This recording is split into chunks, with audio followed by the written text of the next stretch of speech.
n'êtes-vous pas étonné qu'un seul homme, dans sa vibration, dans sa façon de s'exprimer, puisse changer le regard qu'on porte sur un pays?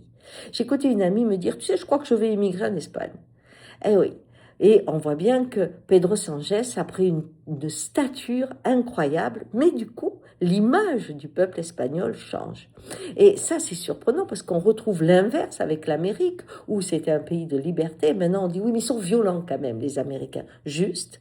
Parce que Trump est là, il incarne, je veux, je prends, hein, de l'Amérique. Et le Mexique, qui, avec sa présidente, change aussi le regard qu'on porte sur ce pays qui nous paraît apaisé.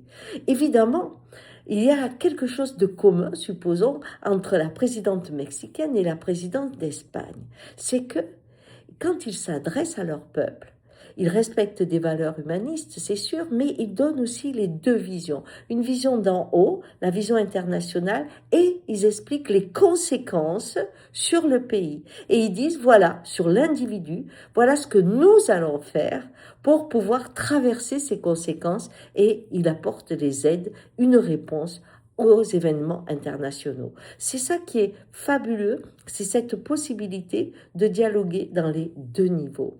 Et je suis quand même toujours étonnée de ce regard qui change en fonction de celui qui sait porter les valeurs d'un pays. Et la question que je vous pose aujourd'hui, à votre avis, depuis que nous avons M. Macron, quel regard on a sur les Français? Allez, bonne journée.